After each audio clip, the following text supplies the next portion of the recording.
Hello বন্ধুরা, কেমন আছো তোমরা? আশা করি অনেক ভালো আছো, আমিও ভালো আছি। চলো আজকে তোমাদেরকে এই কাপ পিরিচটাকে কীভাবে আমি রং করেছিলাম সেটা শেয়ার করা যাক। এই কাপ পিরিচটা আমি মাটি দিয়ে বানিয়েছি, তারপরে পুড়িয়ে নিয়ে তারপর রং করেছি। এটা দেখতে আমার কাছে অনেক সুন্দর লাগছে, তোমাদের কাছে কেমন লেগেছে জানিও। এটা রং করার জন্য আমি এটাকে পুড়িয়ে নিয়ে তারপরে প্রথম বেস কালার করে নেব। বেস কালার করা হয়ে গেলে এরপর আমি লাল এবং সাদা দিয়ে ডিজাইন করব। প্রথম পিরিচটাকে ভালো করে বেস কালার করে নিলাম, তারপরে কাপটাকেও বেস কালার করে নেব। প্রথম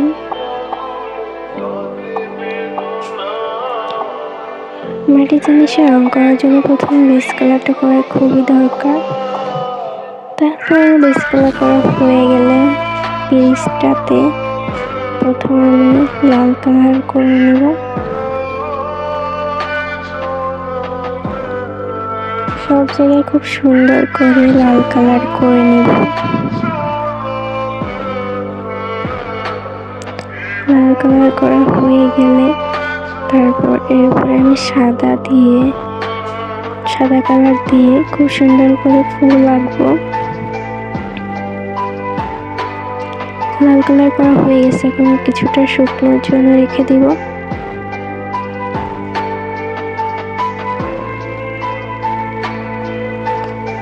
সাইডটাতে একটু বাকি ছিল, সেটা করে নিলাম।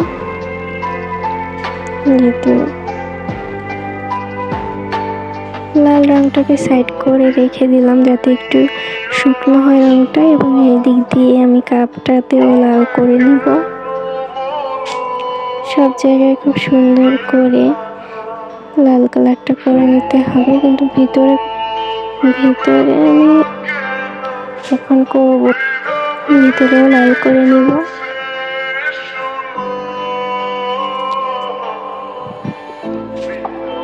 তোমরা আমাকে জানিও আমার কাপ পিরিচটা কেমন হয়েছে।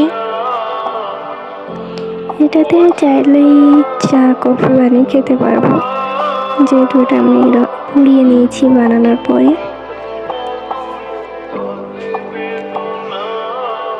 রংটা ভালোভাবে শুকিয়ে গেলে এখন আমি পিরিচটাতে সাদা রং দিয়ে ফুল আঁকবো।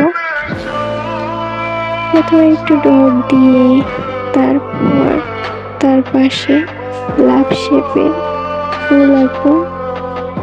ফুলের পাপড়িগুলো লাভ শেপ করে দেব। দেখুন বন্ধুরা কিভাবে আমি একটু একটু করে খুব সুন্দরভাবে লাভ শেপের পাপড়ি দিচ্ছি। তোমরাও চাইলে এভাবে চেষ্টা করতে পারো। এভাবে আমি আস্তে আস্তে 4টা পাপড়ি এঁকে নেব।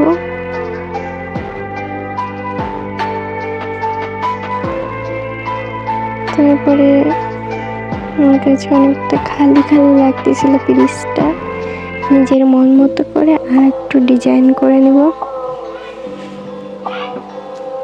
লতার মতো নেব, তারপর একটু লতার উপর দিয়েও পাপড়ি ভাগ করে দেব। ভালো একটা আর্ট করতে পারি না, তারপরেও চেষ্টা করি।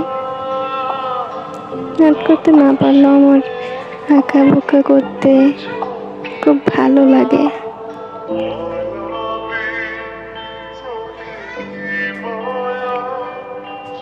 পিরিচটাতে আমার রং করা হয়ে গেলে আমি কাপটাতে লাভ শেপের রং করে নেব সাদা দিয়ে।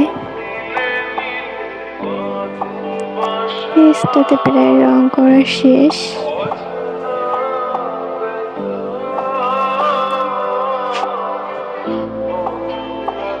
পিরিচটা রং করা হয়ে গেলে পিরিচটাকে সাইড করে রেখে দিব।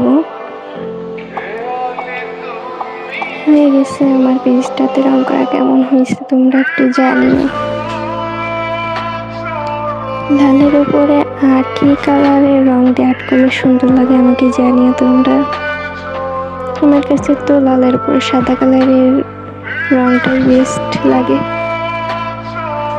তারপরে শুরু করলাম কাপে রং করা। প্রথমে উপরের অংশে খুব সুন্দর করে লাল দিয়ে একটা বর্ডার করে নেব। তারপরে হচ্ছে ঘুরিয়ে ঘুরিয়ে নিচে লাভ শেপ এঁকে নেব।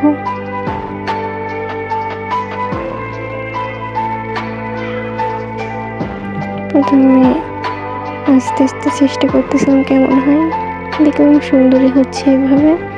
যেখানে আমি কোনো কিছু ছাপ দিলাম না, হাতেই এঁকে নেব। এভাবে যে কটা লাভ মনে হচ্ছিল দিয়ে দিতে সেটা সেই কটাই দিয়ে দিব। কেমন দেখাচ্ছে দেখো।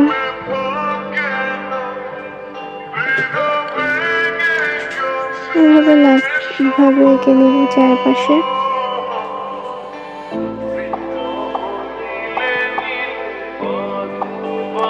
আমার কাপ পিরিচটা কেমন হয়েছে তোমরা জানিও।